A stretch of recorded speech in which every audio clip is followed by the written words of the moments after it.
Bueno, comenzamos entonces la clase de hoy. Hola a todos. En la clase de hoy lo que vamos a ver es efecto Hall cuántico entero. La clase anterior estuvimos viendo el modelo SSH, este modelo de Suss, Schiffer y Heeger, que como vimos es un modelo muy simple, pero tiene un par de sorpresas que nos empiezan a traer más curiosidad y nos hacen pensar sobre cosas que por ahí hemos estado viendo todo el tiempo y ahora las redescubrimos desde otro ángulo. Eh, la clase de hoy continúa a lo largo de la misma línea, de una manera un poco casual, un poco quizás no. En la línea del tiempo está muy poco después que el modelo SSH que vimos. Como recuerdan, el modelo SSH, les dije que los papers eran de final de los años 70. Y ahora vamos a seguir con el efecto Hall cuántico que empieza ya en la década de los 80. Entonces ahí nos vamos moviendo. Respecto del modelo SSH, aunque pareciera, bueno, el modelo es relativamente viejo, sus propiedades topológicas se entendieron después. Había muchas de estas cosas que realmente no se habían visto. A mí personalmente me ha ocurrido de haber trabajado con modelos muy parecidos, ya hace 14, 15 años.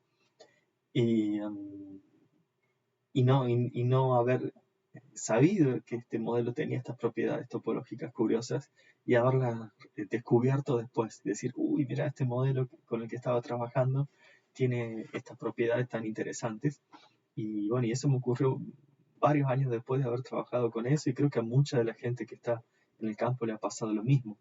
Y gran parte del interés que hay en esto viene porque de repente estamos redescubriendo que en cosas que habíamos estado estudiando había propiedades que no vimos antes. Y eso es un poco la magia de este campo. Entonces, como les decía, ahora me voy a mover un poquito.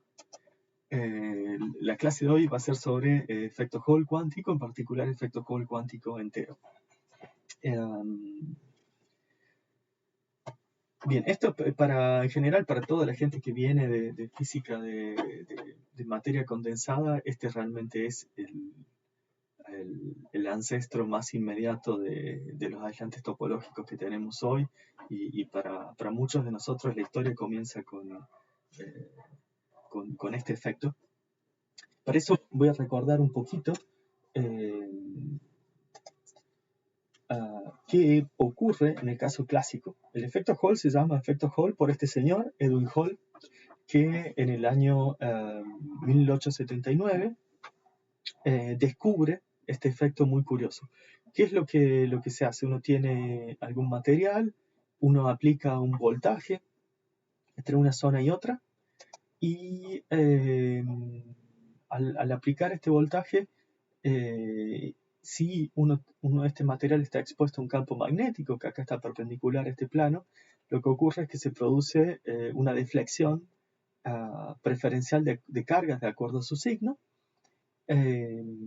por esencialmente fuerza de Lorentz. Uno tiene una carga en un campo magnético, esas cargas se estaban moviendo inicialmente en una dirección, esencialmente movidas por este campo eléctrico que uno está aplicando, y ahora se produce una deflexión. Entonces, por ejemplo, acá las cargas positivas se acumulan de un lado, las negativas se acumulan del otro. Lo que hace es que después de haber aplicado este voltaje entre esta cara y la de atrás, ahora se me va a generar otra diferencia de potencial perpendicular a la dirección esa del flujo de corriente que tenía, por esta deflexión de carga por fuerza de Lorentz. Entonces, ahora voy a tener un voltaje perpendicular a la corriente, y si ahora miro esta diferencia de voltaje perpendicular, que se llama voltaje Hall, porque este señor es el que lo descubre en ese momento, si miro ese voltaje Hall y miro la corriente, puedo sacar una relación y calcular algo como, por ejemplo, una resistencia Hall o una conductancia Hall para la muestra. Y entonces es un efecto bien curioso. Ahora, el efecto hasta acá es totalmente clásico. Es deflexión de cargas por fuerza de Lorentz, es totalmente clásico. En algunos experimentos que uno hace en la universidad, uno usa, por ejemplo, yo recuerdo en un curso de física moderna haber hecho un experimento, no, incluso antes, era un curso de física general, haber hecho un experimento de efecto Hall para, por ejemplo, determinar el campo magnético terrestre. No es realmente muy complejo y es re interesante la información que uno obtiene. Bien, entonces la pregunta ahora que uno se podría hacer es qué ocurre en el dominio cuántico. Si uno ahora piensa en muestras de dimensiones suficientemente pequeñas como para que la longitud de onda de los electrones esté ahí en el mismo orden, ¿qué va a ocurrir, ¿no? ¿Qué va a ocurrir si ahora uno mantiene coherencia de fase y si uno esto lo piensa realmente en el dominio cuántico? Eh, de- Muy curiosamente, la respuesta demoró bastante tiempo en llegar, prácticamente 100 años. Después, un poquito más, llega la respuesta de la mano de Klaus von Klitzing, que descubre lo que hoy llamamos el efecto Hall cuántico entero, y es una especie de puerta de entrada a todo un conjunto de fenómenos relacionados con diferentes tipos de efectos Hall que existen. El efecto Hall cuántico entero es solamente uno de ellos. Eh, entonces, de eso se va a tratar la clase de hoy. Ahora, antes de entrar directamente en lo que es el efecto Hall ya en un dominio más cuántico, lo primero es cómo se incluye el efecto Hall en un campo magnético en mecánica cuántica. Entonces, esa es una primera pregunta. En los cursos de mecánica cuántica a veces se cubre, el curso más básico a veces se deja para más adelante. Típicamente en el curso de mecánica cuántica 2 seguro que se cubre, pero a veces se cubre el 1, a veces no.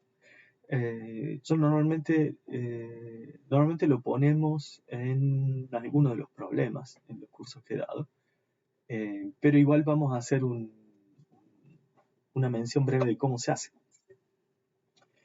En la ecuación de Schrödinger típicamente lo que se usa es lo que se llama sustitución de Peierls, que se llama sustitución de Peierls porque Peierls lo usa en un paper que publica, si no recuerdo mal, año 20 o 30 probablemente. Y en el contexto de, por ejemplo, un modelo de red como los que hemos estado usando, un modelo de enlace fuerte, a priori el problema puede parecer formidable, porque si se imaginan, uno dice, bueno, pongo un campo magnético, ¿qué ocurre con mis constantes de acople entre átomos, mis energías de sitio? ¿Cambian todas? ¿Tengo que recalcularlas todas? ¿Qué hago? Bueno, la respuesta nos da un método que es más simple, que en realidad no calculo todo, sino que tomo, por ejemplo, este es el elemento IJ, acople entre sitio J y sitio I en el hamiltoniano, que lo estoy denotando con gamma, que va a ser función del campo magnético. Lo que termina ocurriendo es que ese elemento para un campo magnético B termina siendo lo que tenía a campo nulo, que es lo que alguien me dio en el modelo semiempírico, multiplicado por esta exponencial compleja que tiene una fase.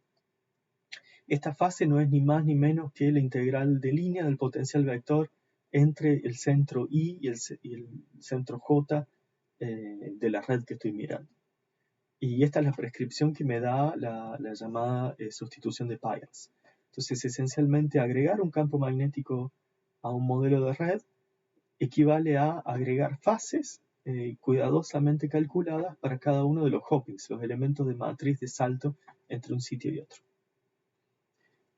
Si ahora no pienso en un esquema de un modelo de red, pienso en un modelo del continuo, o sea, podría pensar por ejemplo, puedo pensar en la ecuación de Schrödinger en espacio continuo, partícula libre o con algún potencial, lo que sea. En ese caso, lo que se hace es lo que se llama minimal coupling, que es cambiar el operador momento de manera de desplazarlo en algo que tiene que ver con la carga de la partícula y el potencial vector.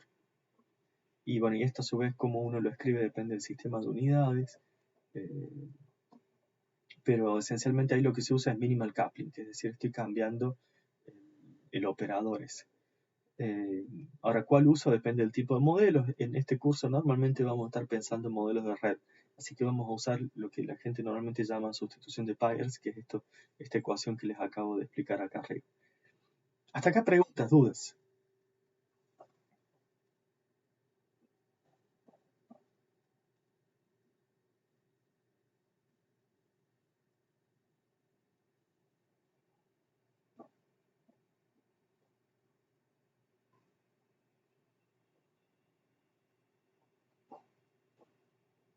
Bien, entonces, como les decía, esto es bien conveniente porque de esta manera no necesitamos recalcular los elementos de matriz. Esencialmente lo único que hago es multiplico por esta fase la puedo calcular, uso un potencial vector con ese potencial vector obtengo el campo magnético que estoy interesado en mi problema y listo, puedo proceder.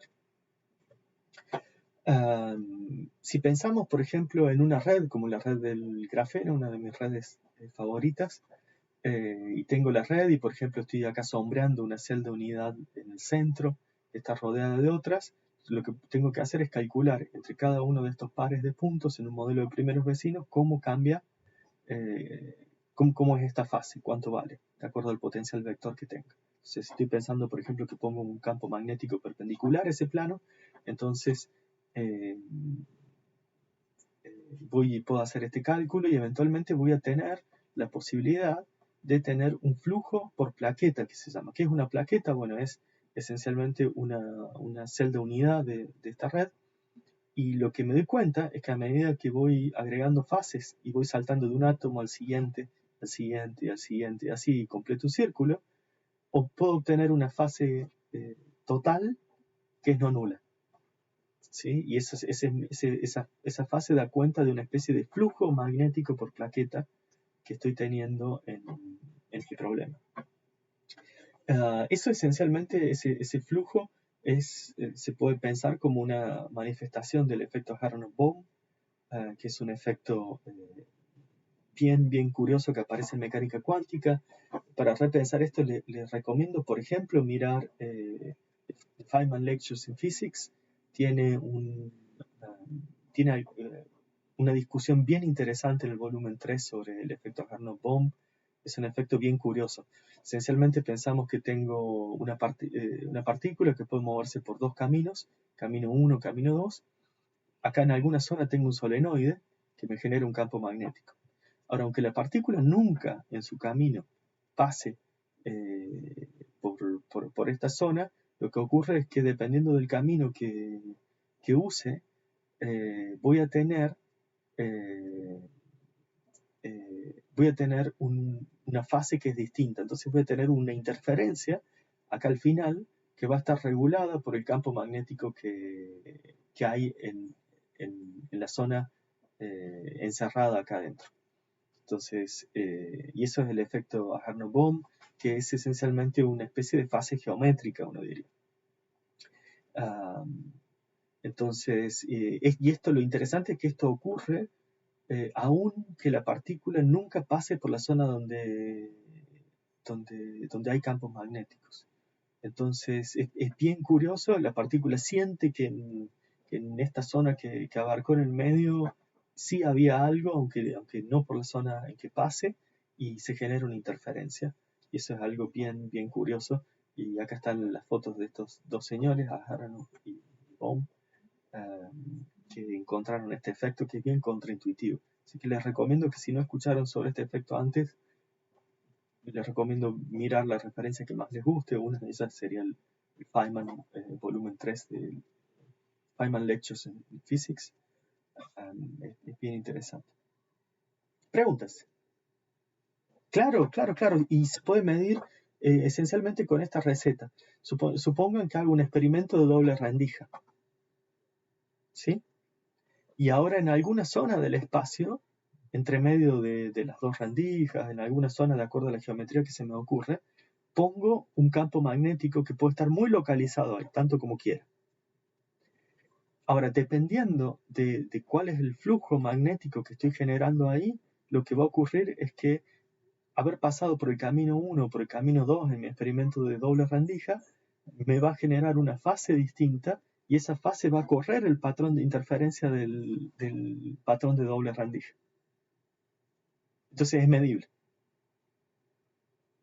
es medible, es realmente, es bien impresionante que uno tenga ese efecto y que sea medible de esa forma. Un experimento interferométrico te permite medirlo. Y ese es un caso de una fase geométrica. Ahora, es distinto de la fase de Berry que vimos antes, porque fíjense que acá esto ocurre en el espacio real. Esta fase es una fase que se adquiere en el espacio real al hacer un circuito en el espacio real. El caso de la fase de Berry es más exótico, porque es un circuito en espacio de parámetros del Hamiltoniano. Pero de alguna manera es un pariente. Bien, más preguntas, dudas.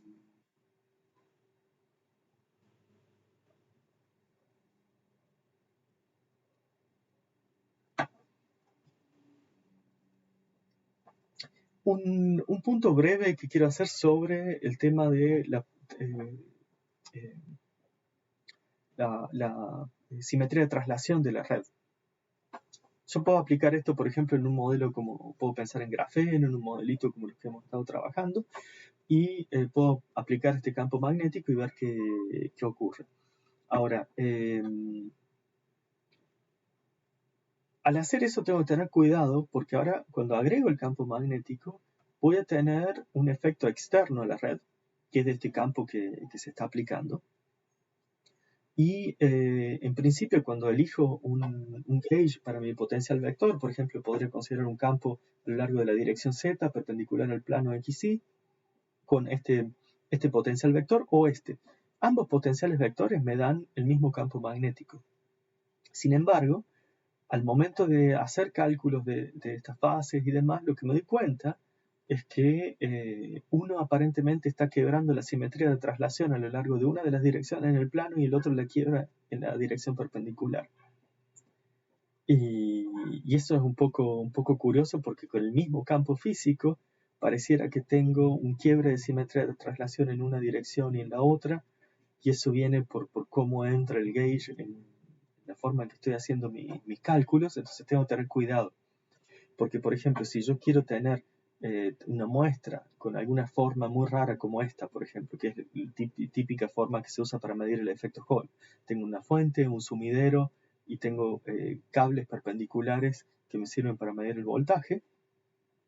Acá yo lo que voy a querer cuando hago cálculos normalmente es que estos cables que se modelan típicamente como regiones del espacio con simetría de traslación hasta el infinito, yo quisiera que esa simetría de traslación se preserve. Entonces tengo que tener un poco de cuidado y jugar con el gauge que uso de manera de que este gauge interpole de manera suave entre un cable y el otro y tenga la simetría de traslación que yo sé que quiero y tengo que tener en los cables de manera adecuada. Entonces ahí hay detalles que uno normalmente se encuentra cuando está haciendo implementación numérica de este tipo de cálculos.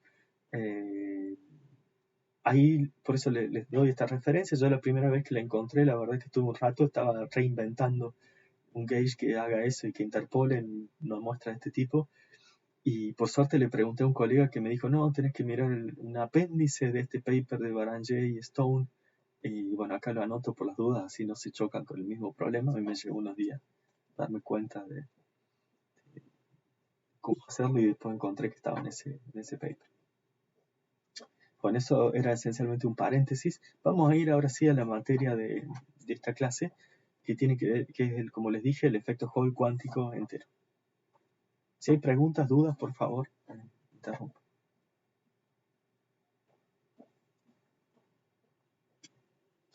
Bueno, el efecto Hall cuántico entero, como les dije, aparece unos 100 años después del descubrimiento de Edwin Hall, del efecto que lleva su nombre, y lo hace este señor que está acá en la foto, Klaus von Klitzing, que en ese momento trabajaba en el laboratorio de alto campo magnético de Grenoble, en Francia, y esa era la madrugada del 4 de febrero del año 1980. De acuerdo a sus notas de laboratorio, alrededor de las 2 a.m., estaba haciendo experimentos con muestras muy únicas que había en la época. Esencialmente él lo que estaba haciendo es un experimento de efecto Hall en un gas de electrones bidimensional, o sea, electrones que están confinados en un plano, Hoy podríamos pensar en directamente hacerlo en grafeno, el experimento. De hecho, el grafeno tiene muchas ventajas para hacer este tipo de experimentos. Pero en esa época, como no había materiales bidimensionales, él lo que hace es muestras de heteroestructuras semiconductoras, genera un gas de electrones bidimensional al cual le aplica este campo magnético intenso usando las facilidades que tienen todavía hoy en Grenoble. Y se le ocurre medir el efecto Hall, la versión cuántica. Estas muestras eran muestras bastante buenas para la época, y entonces realmente iba a ver qué pasaba en el régimen cuántico con este efecto. Y lo que ve es algo como lo que está representado acá en este gráfico. Él mide el voltaje perpendicular a la corriente, que es el llamado voltaje Hall, mide esa corriente, con esas dos cantidades puede calcular una conductancia Hall, esta sigma xi que está ahí. Y lo que resulta es que a medida que va cambiando las ocupaciones en la muestra, se va moviendo el nivel de Fermi, ve algo como lo que está acá, en la curva negra. O sea, esencialmente ve que aparece una sucesión de platós, de estas zonas totalmente planas acá, y que ocurren en valores muy, muy precisos. Ocurren en valores que son múltiplos enteros de e cuadrado sobre h. Clásicamente uno no hubiera esperado esos platós, hubiera esperado una curva como la curva de trazo verde que está acá en el gráfico. Cuánticamente se ven estos platós, que él muy rápidamente se dio cuenta de que esencialmente eran múltiplos enteros de ese e cuadrado sobre h con una precisión enorme. En sus notas de laboratorio de ese día, de hecho, uno ve el calculito con varios decimales, se dio cuenta de que era preciso con muchos dígitos, es preciso a una parte en un billón, tan preciso que de hecho hoy se usa esto en metrología como un patrón, porque depende solamente de constantes universales, la carga del electrón, la constante de Planck. Esto en un experimento hecho, hay que decir, en condiciones bien extremas, de alto campo magnético, bajas temperaturas, temperaturas debajo de 1 Kelvin, y en unas muestras muy especiales. Un gas de electrones bidimensional en heteroestructuras semiconductoras, muestras que en ese momento eran realmente únicas. Él descubre esto.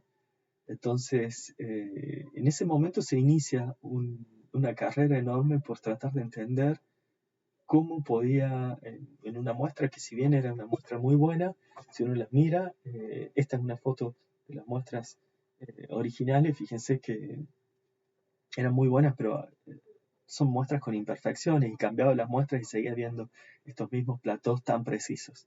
Entonces, la incógnita de la gente en ese momento pasaba por cómo es que podía ocurrir una cuantización tan exacta, tan precisa de la conductancia. De hecho, en ese momento se acuña el nombre de constante de von Klitzing a este cociente de h sobre e cuadrado, que es una especie de una unidad de resistencia. Y realmente eso llevó a muchísima gente a entrar en este campo y tratar de entender qué es lo que ocurría en una muestra real, tener algo que fuera tan preciso. Y esta es una foto que saqué hace algunos años en una conferencia pequeña, una reunión, una conferencia Solvay en Bruselas sobre grafeno. Y está este señor, Klaus von Klitzing. Fíjense que en esa época era bien joven. Él sigue ahora todavía muy activo. En Stuttgart trabaja en Max Planck, que dirige. Y en ese momento, en esa conferencia, él lo que se reía de que hacía el chiste de que se reúnen con Josephson y brindan porque son las últimas dos constantes universales vivientes. Así que es un poco el chiste. Entonces la pregunta es cómo interpretar estos resultados, cómo interpretar esta cuantización prácticamente exacta, tan precisa. Y eso es lo que nos va a ocupar ahora el resto de la clase. Hasta acá, preguntas, dudas.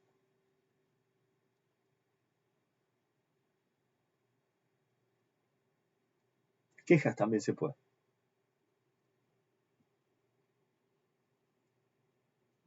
¿Me sigue todo el mundo hasta acá?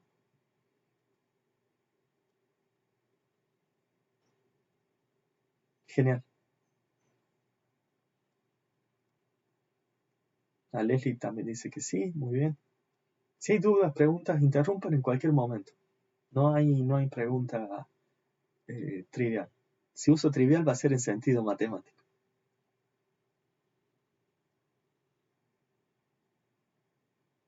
El gráfico. Sí, sí. Sí, con ese cociente me armo la conductancia Hall o si saco la inversa la resistencia Hall, que es una conductancia y resistencia rara, porque no son las conductancias calculadas entre los mismos puntos, con corriente y voltaje entre los mismos puntos. ¿Sí? Esto uno ve un voltaje perpendicular y la corriente así. Y ahora en el experimento lo que se puede hacer es ir cambiando, por ejemplo, el nivel de Fermi. Puedo ir agregando o sacando carga. ¿Sí? Y cuando voy agregando o sacando carga, lo que ven es que voy saltando entre estos platos. Y cuando salto paso de un número entero a otro. Es muy, muy, muy curioso.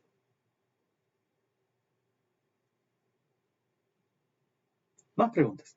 Estos los van a ver estos experimentos en función de distintas cantidades. Acá está este numerito que es el número de llenado de lo que vamos a ver ahora son los niveles de Landau, pero uno lo podría hacer en función de voltaje de comporta con el que uno agrega carga, uno lo podría hacer en función de campo magnético. Hay muchas formas de mirar experimentalmente estas cosas. Esta es una de las formas posibles. Entonces ahora la pregunta es cómo interpretar estos resultados. Entonces ahí vamos a entrar en un juego que tiene muchas caras. Vamos a entrar en las muchas caras del efecto Hall. Yo voy a presentar distintas visiones de cómo entender esto desde dos ángulos. Una visión desde los bordes de una muestra finita, una visión más topológica, si se quiere. Y voy a mostrar solo una parte de la visión topológica, no lo voy a mostrar completo. Al final les voy a comentar una visión re interesante que no voy a estar mencionando acá en la clase, pero que va a quedar para los problemas. Entonces, número uno, vamos a hacer una vista de este problema desde el borde, ¿sí? Desde los bordes de la muestra. Entonces, pensemos primero en qué ocurre en un gas de electrones, pensemos en un sistema de electrones en dos dimensiones, cuando aplica un campo magnético perpendicular muy fuerte. Lo que ocurre es algo que normalmente lo damos como problema en el curso de Mecánica Cuántica 1, que es que aparecen niveles de Landau. ¿Qué son esos niveles de Landau? Cuando uno resuelve para el problema de un gas de electrones en dos dimensiones con un campo magnético perpendicular, lo que encuentra es que los niveles permitidos son discretos y están todos separados en una misma cantidad que tiene que ver con alguna frecuencia omega c, que es lo que llamamos frecuencia ciclotrónica. Ahora, estos niveles que aparecen, que están igualmente espaciados, son esencialmente como en un oscilador armónico, son masivamente degenerados. O sea, estos ahora tienen degeneración enorme. Esencialmente lo que ocurre es que podemos imaginarnos que el campo magnético es suficientemente fuerte de manera de que en el seno del material los electrones están haciendo órbitas cerradas y al estar cerradas entre ellos no se puede, en el bulto, así, el bulk, no se puede transportar carga porque realmente estos electrones están haciendo estos loops. Entonces realmente eso hace que las bandas ahora sean planas, no dispersivas. Los estados que voy a tener van a ser estados que no se van a propagar a ningún lado. Ahora, lo interesante es que uno pensaría esos estados están ahí, no se propagan, esto es un aislante, como cualquier aislante. Bueno, vamos a ver que en realidad pasan cosas más raras. Este es, por ejemplo, otro gráfico donde se ve la resistencia longitudinal y Hall. La Hall es la que da los platos, y ven en función del campo magnético, y también se ven estos platos, lo mismo que antes, pero ahora en función del campo magnético. Y lo que ocurre, como les decía, es que ese número entero que aparece ahí en la conductancia Hall es un entero preciso en una parte de un billón. Ahora, la pregunta es qué ocurre cuando uno va a hacer una medición, uno tiene un dispositivo con alguna medida finita. Entonces, ¿qué ocurre en una muestra finita? Bueno, en una muestra finita, yo lo que puedo pensar es que supongamos que mi muestra tiene la extensión que se muestra en este gráfico, solo en la zona gris. Entonces tengo solo una zona donde hay muestra, después la muestra acaba. La muestra acabó, lo voy a pensar como un potencial confinante. Puedo pensar que ahora mis electrones no son exactamente partículas libres, en el centro parecen partículas libres, pero a medida que me voy acercando a los bordes, tengo un potencial tipo bañera que me confina a mis electrones. Entonces, la aproximación más simple que puedo hacer es pensar que estas bandas planas que tenía en el centro, que son los niveles de Landau, van siguiendo ese potencial confinante, si ese potencial confinante varía suficientemente lento en el espacio. Entonces, a medida que me voy acercando al borde, el potencial confinante tiene la forma esa de la barrera, entonces voy a pensar que esencialmente lo que va a hacer es, va a doblar esos niveles de Landau que tenía. Entonces, de ser perfectamente planos, ahora muy cerca del borde me los va a doblar.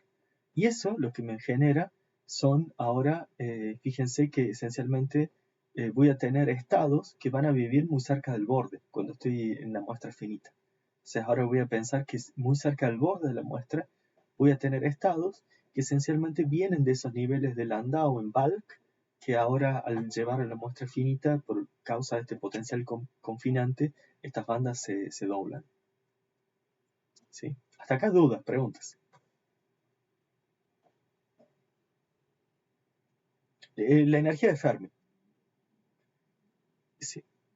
Sí, sí. Gracias por la pregunta. Esta es la línea de trazo roja, es la energía de Fermi, o sea, el último nivel ocupado.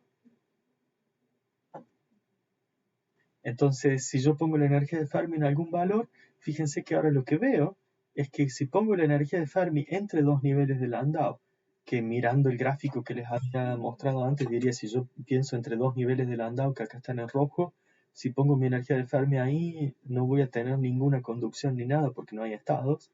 Estoy en una cosa que parece un aislante. Cuando miro la muestra finita, lo que me doy cuenta es que sí tengo estados y esos estados viven en el borde. Y eso aparece por el confinamiento. ¿Sí? Eso es algo que puedo deducir de eso. Entonces, aparecen en una muestra finita, si elijo un nivel de Fermi ahí entre dos niveles de Landau, aparecen estados en el borde y nada en el bulto. Ahora, esos estados resulta que son quirales, tienen una propiedad bien particular que ya encontramos antes en otro contexto. Pero ahora esos estados, por ejemplo, si estoy en una situación en que tengo un único estado en cada borde, en un borde de la muestra, si la muestra va hacia ustedes así, en un borde de la muestra los estados se pueden mover en una dirección y en la opuesta, como las manos, se mueven en la dirección opuesta. ¿Sí? Entonces tienen esa propiedad de quiralidad. Entonces, existe una especie de orden que aparece. Normalmente los estados en un sólido se mueven en la dirección que quieren, es una cosa bien arbitraria. Ahora lo que ocurre, estoy pensando en dos dimensiones, tenía estados que se movían en la dirección que uno quisiera. Ahora, al aplicar un campo magnético muy fuerte, lo que ocurre es que esos estados adquieren cierto orden particular. Ahora, a lo largo de un borde se mueven en una dirección, a lo largo del otro borde se mueven en la dirección opuesta y en el medio no tengo estados disponibles para propagar.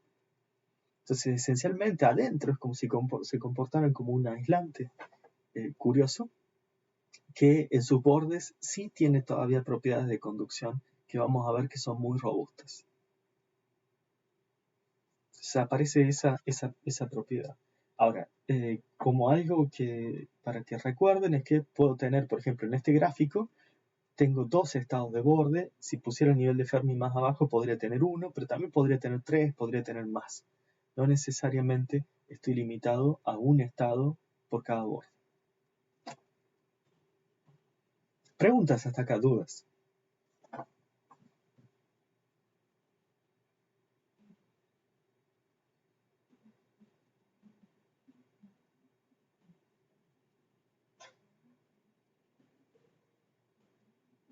Ahora vamos a ver que esto que les acabo de comentar tiene una consecuencia directa sobre el backscattering, la retrodispersión de los electrones que entran en una muestra.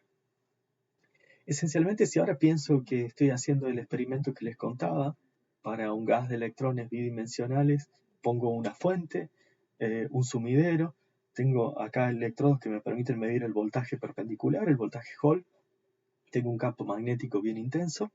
Ahora lo que va a ocurrir esencialmente es que en mi muestra, la parte interna de la muestra se va a comportar como un aislante. Sin embargo, en los bordes voy a tener marcadas pistas que van a ser pistas de una sola vía. Entonces, de acuerdo a cómo sea el campo magnético y la dirección, voy a tener, por ejemplo, en un borde estados que se propagan solamente en una dirección, como una calle de una sola vía, y en el borde opuesto en la dirección opuesta. Entonces aparece esta especie de orden que les contaba. Entonces, si yo estoy, por ejemplo, pensando en que hago entrar un electrón desde la fuente que está marcada acá a la izquierda hacia adentro de la muestra, ese electrón va a tener que ir necesariamente por el borde superior, porque por el borde inferior no tiene estados por donde pasar.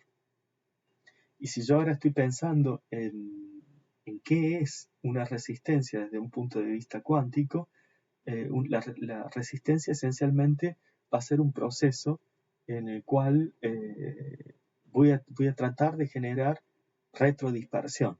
Entonces, si el momento en que yo tenga una resistencia extra, por ejemplo, para salir de estos platos perfectos, yo necesitaría de alguna forma agregar retrodispersión. Y si yo entré desde la fuente, entré, como les dije, por el borde de arriba, porque es el único lugar donde tengo estado, entonces estoy en algún lado por acá. Si yo quiero generar ahora retrodispersión, o sea, hacer que este electrón se vuelva hacia atrás, la única forma que tengo, porque acá no lo puedo hacer volver hacia atrás por ese mismo borde porque no tiene ningún estado que lo lleve de vuelta a la fuente, la única forma es hacerlo a ese electrón que atraviese toda la muestra hasta el borde opuesto. Y ahí sí encuentro un estado que le permite devolverse a la fuente. Ahora, como les dije, el interior se comporta como si fuera un aislante, y entonces ese proceso es un proceso que está exponencialmente suprimido. De ahí una forma de entender un poco con los dedos por qué la precisión en esos platos no tiene que ver en parte con esta idea de que hay una probabilidad exponencialmente suprimida con el ancho de la muestra de retrodispersión. Hasta acá preguntas, dudas. Entonces los electrones acá no pueden hacer una vuelta en U a través de la muestra por la brecha energética efectiva que hay adentro.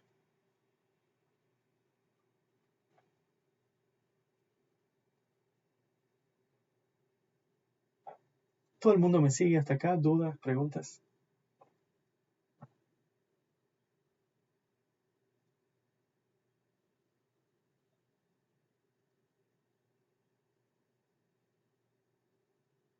Vale, David dice que va bien. Si hay dudas, con total confianza.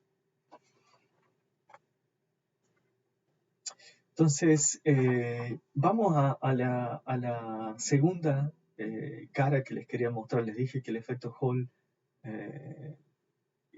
cuántico tiene muchas caras. Acabamos de ver una visión desde el borde, pero ahora también podemos pensar en una visión topológica, que es esta cara de acá, representada acá pictóricamente con esta cara del dado. Nos llevó un rato hacer esta figurita ayer. Y esa visión es esencialmente uno de los propulsores más importantes es David Dowles, quien junto a Komoto, Nightingale y Dennis escriben un paper que fue muy famoso en el año 1982. Normalmente la gente lo llama el TKNN, el paper TKNN por las siglas de estas cuatro personas. Ellos lo que mostraron en ese paper, que apareció en Physical Review Letters, en esta referencia que está acá, del 82, ellos lo que mostraron es que usando teoría de respuesta lineal, y lo que se llama teoría de cubo, hicieron un cálculo de la conductividad Hall de un material con un campo magnético, ¿no? Un cálculo genérico. Y lo que hicieron es mostrar que la conductividad Hall, que es una propiedad del bulto del material, es exactamente igual a algo que vimos en la clase de fases geométricas, el número de Chern, o sea, la fase de Berry dividida en 2π. Entonces está pegado a esa propiedad, a la fase de Berry, este fenómeno de cuantización perfecta.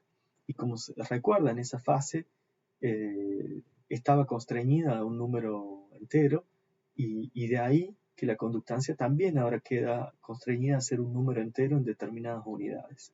Entonces, sobre ese hecho arrojaron luz estos señores.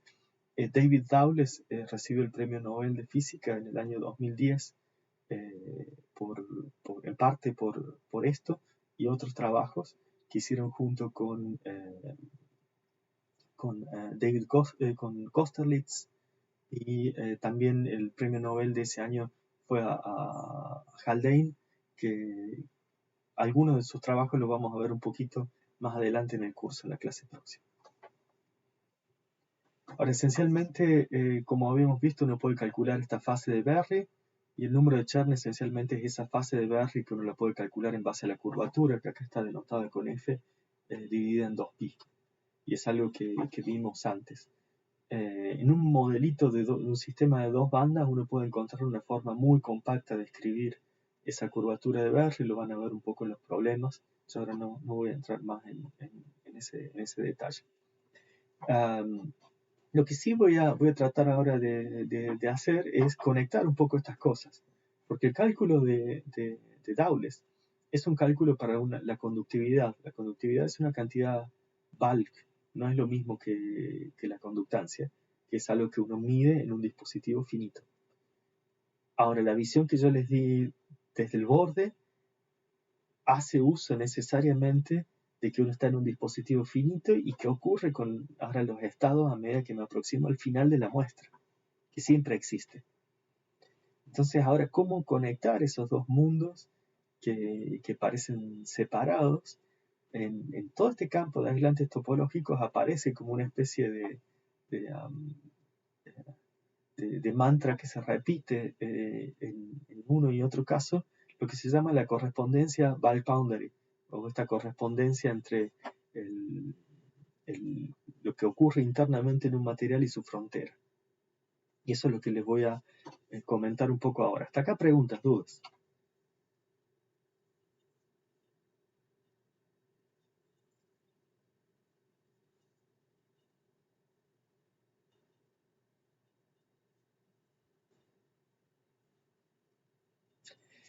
Bien, ¿de qué se trata la correspondencia bulto-frontera? Esencialmente, la correspondencia bulto-frontera, esta correspondencia bulk boundary, bulto-frontera, quizás en español esa palabra bulto no significa lo mismo. Esta correspondencia bulk boundary significa que el bulk de un material es lo que realmente dice qué es lo que va a ocurrir en su frontera. Es una especie de propiedad no local, muy, muy curiosa. Esencialmente, los estados del bulk del material, o sea, del material infinito, sin restricciones en sus dimensiones, nos dicen si vamos a tener estados y cuánto, en qué dirección se mueven, esencialmente qué número neto de estados se van a mover en una dirección específica. Más importante que eso, si el bulk realmente va a dictar lo que pasa en la frontera, entonces el detalle de cómo termine la frontera del material va a ser irrelevante. Y eso es algo que es muy, muy curioso. Esencialmente lo que uno hace cuando está pensando en esta correspondencia bulk boundary, que se invoca una y otra vez en el contexto de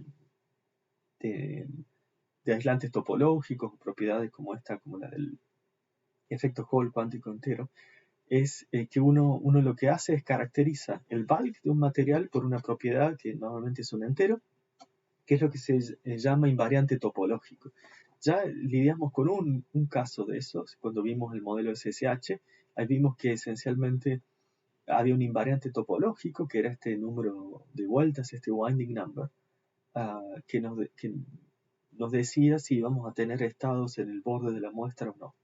Entonces lo que vamos a hacer es tomar una propiedad que depende solamente de los estados para el sistema infinito, una propiedad de bulk, que normalmente es un integral, como vimos, sobre la zona de Brillouin de algún kernel que hay que integrar. En el caso del número de Chern, que es un invariante topológico, este kernel es la curvatura de Berry, que se integra sobre la primera zona de Brillouin. Y esta propiedad, este invariante topológico, como vimos ya, por ejemplo, en el caso del modelo SSH, me va a dar un sabor extra a la información contenida en mi estructura de bandas. En mi estructura de bandas tengo solamente esa información espectral. Bueno, esto me va a dar un sabor extra. Y de la misma forma que en el modelo SSH me permitía distinguir entre dos aislantes que aparentemente tenían las mismas propiedades mirando la dispersión. Recuerden que teníamos para B igual a 0, W igual a 0 la misma relación de dispersión para el sistema infinito. El invariante topológico me permite distinguir entre ellos. Y me va a decir que uno de ellos, al momento de cortarlo, va a tener estados en el borde y el otro no.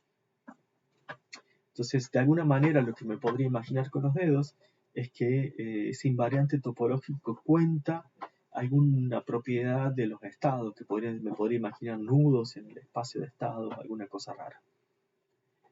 Normalmente uno denota, por ejemplo, así a un aislante que uno considera topológicamente trivial, y este sería un caso de un aislante topológico no trivial. Acá estaría contando el número de nudos. Uno no tiene nudos, el otro sí. Entonces, esta propiedad extra que depende, y enfatizo, solamente de los autoestados, no de los autovalores, me da un sabor adicional que me dice, puedo tener dos aislantes que desde el punto de vista espectral se ven iguales, me dicen, no, no son iguales.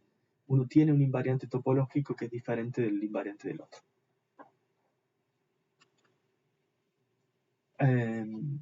Ahora, ¿qué ocurre cuando, por ejemplo, yo puedo pensar al vacío como un caso particular de un aislante? Es un aislante que va a ser topológicamente trivial, pero es un caso particular de un aislante. Entonces, ¿qué pasa si yo tengo un material que tiene un invariante topológico no trivial? Entonces lo represento con este trino que está acá, y ahora de repente lo termino, ¿no? La muestra se termina, y ahora esa terminación puedo pensar que es esencialmente una interfaz con un aislante trivial que es el vacío. ¿Qué ocurre? Bueno, lo que va a ocurrir es que va a tener que pasar algo muy curioso, de la misma forma en que veíamos que para pasar de una fase topológica en el modelo SSH a la otra tengo que pasar por un metal.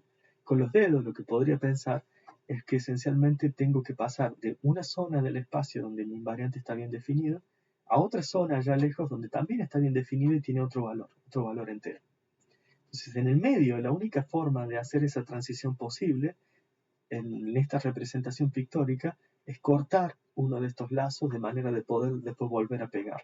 Cortar uno de esos lazos es pasar por una zona donde el invariante topológico no está bien definido, que es lo que ocurre en el caso de un metal, como vimos, por ejemplo, en el caso del modelo SSH, y vamos a ver cómo ocurre en otros casos, por ejemplo, en dos dimensiones. Preguntas hasta acá, dudas.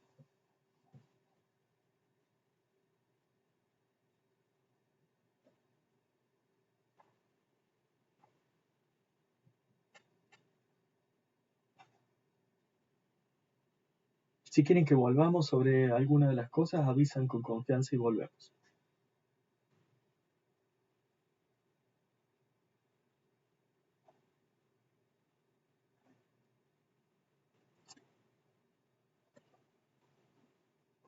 Bien, entonces vamos a pensar un poquito más qué consecuencias tiene esto. Si pensamos un poco más esto, nos damos cuenta de que voy a volver sobre este hecho que dije de que los detalles atómicos que tenga la interfaz van a ser irrelevantes. Irrelevantes en cierto sentido. Menos relevantes, por cierto, mucho menos que en materiales convencionales. Si pensemos que tengo un aislante que topológicamente es trivial. O sea, su invariante topológico, esta cantidad que calculo en base a los autoestados como una integral, que es una integral sobre la superficie de Fermi, o sea que no es una integral local, es ahora una propiedad no local, es trivial, me da, supongamos, 0. Entonces, supongamos que tengo ese material y que acá está representado en azul. calculo su estructura de bandas en función de cada alguna dirección y tengo estados. Los estados en gris son estados que viven en el bulto del material, los estados en el bulk del material, los estados marcados en verde son estados que tienen una localización más fuerte sobre la frontera o superficie del material. Entonces tengo el material con algunas bandas que viven cerca de la superficie, el potencial químico ubicado en algún lado, y normalmente lo que uno hace, y gran parte de las cosas que la gente estudia, por ejemplo en física de superficies, es cómo funcionalizar esa superficie. ¿Qué es funcionalizar? Es agregarle funciones.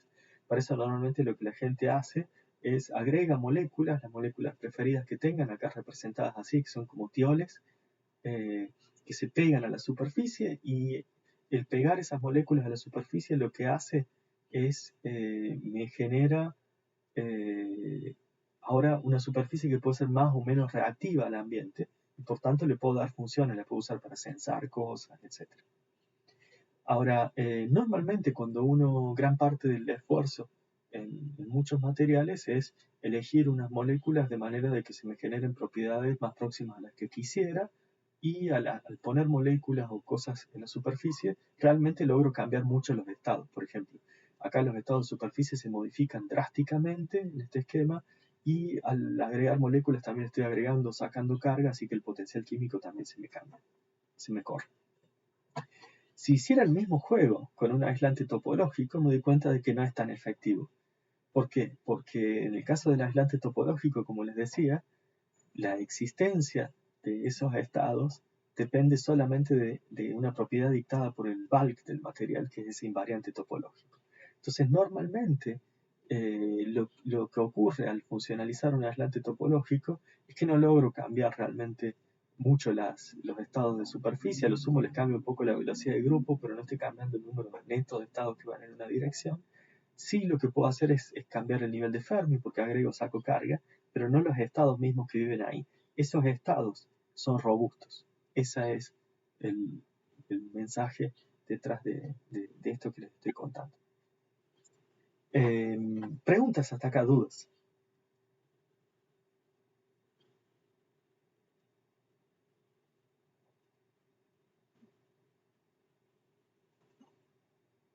Sí, Lucas hace preguntas. Estoy viendo acá por el chat. Bien, vamos a volver ahí un poquito más atrás. Me pide que vuelva atrás. Entonces, lo que les decía es, pensemos, para poner un poco en perspectiva, pensemos qué efecto tiene esta correspondencia bulk boundary que les acabo de contar así con las manos.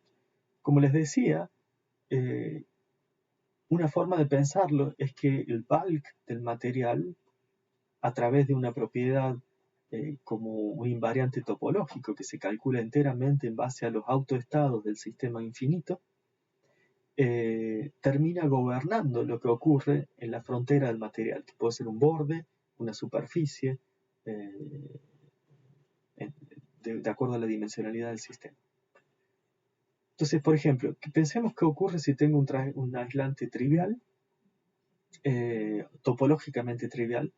En ese caso tengo acá estaditos, este es el material, tengo estados de energía en función de K, los estados en gris son estados que viven mayormente en el bulk, los estados en verde son estados que están mayormente localizados en la frontera. Y tengo algunos estados particulares. Gran parte de la física que se hace en física de las superficies es buscar moléculas que yo pueda pegar a ese material para darle funciones distintas, buscando alterar los estados de la superficie. Y en un aislante topológicamente trivial eso es efectivo.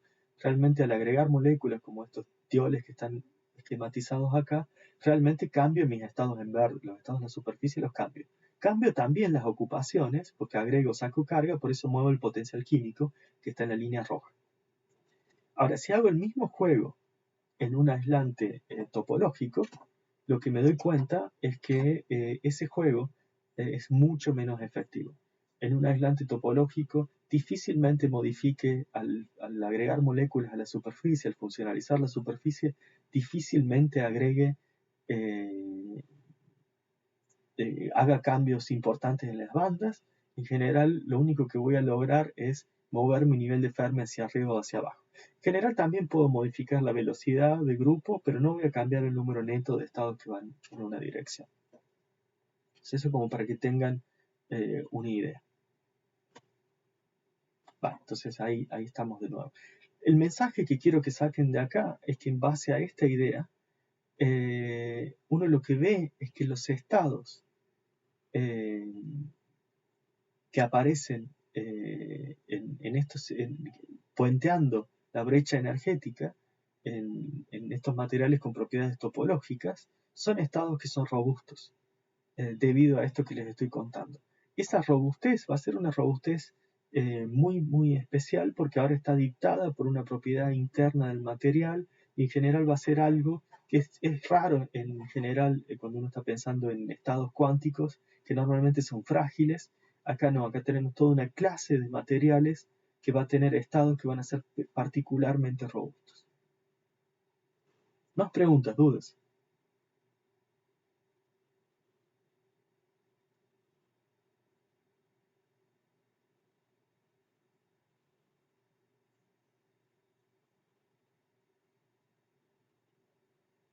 Ese entonces es uno de los mensajes más importantes que vamos a extraer de la física del efecto Hall y vamos a adentrarnos en más detalle a lo largo de las clases que siguen del curso. Como resumen entonces de lo que hemos visto hoy, vimos el efecto Hall ahora cuántico en su versión de efecto Hall cuántico entero, tratando de entender un poquito por qué estos platós de conductancia tan perfectos, tan precisos, cuantizados a una parte en un billón en este régimen. Entonces, para entrar un poco en eso, entramos en qué ocurre desde distintos puntos de vista. Uno era la interpretación desde el punto de vista de los estados de borde que se forman, que dijimos que eran como calles de una sola vía, y la imposibilidad de tener retrodispersión, una imposibilidad en realidad, algo que es exponencialmente poco probable, y eso es una de las interpretaciones que dimos. Ahora, también podemos pensar en hacer una interpretación desde el punto de vista de un cálculo bulk, y eso es lo que hizo David Dawles. Escribió la conductividad de Hall directamente en términos de algo que resulta ser proporcional al número de Chern, o sea que la fase de Berry ahí está incluida y entonces es naturalmente un número entero. Bien, eso entonces respecto de dos ángulos posibles. Un tercer ángulo tiene que ver con, más que un ángulo distinto, esto es algo que nos permite puentear estas dos interpretaciones, es la llamada correspondencia, el bulk boundary que les acabo de comentar, que ahora nos permite conectar el bulk del sistema con la frontera.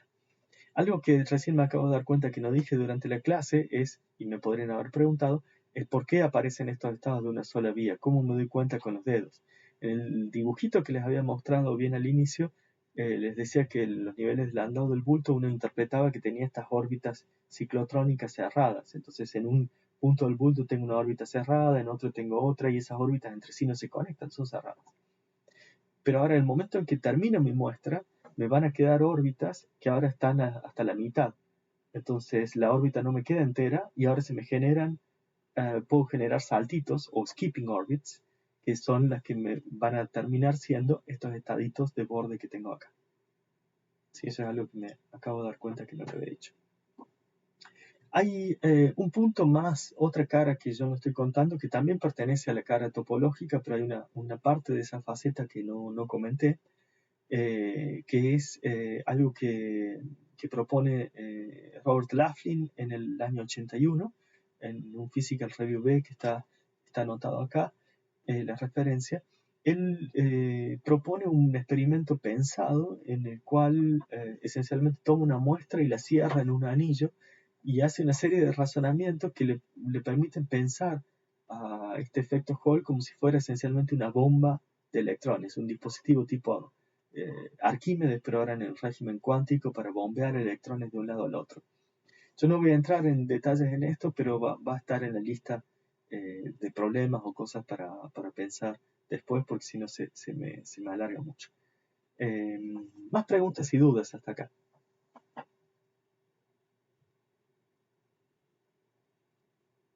Algo sobre lo que quieran volver. Esta es la lista de lectura sugerida para los temas que vimos hoy. Lo corté en 3 de manera arbitraria para no generar parálisis de decisión al momento de que elijan referencias. Puse solo 3, pero realmente me venían a la mente mucho más.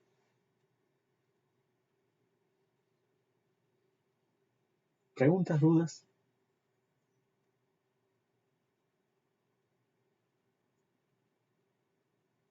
Vale. Entonces yo igualmente lo que voy a hacer ahora es voy a detener por el momento, pero me quedo conectado por si tienen más preguntas, dudas, pueden seguir preguntando.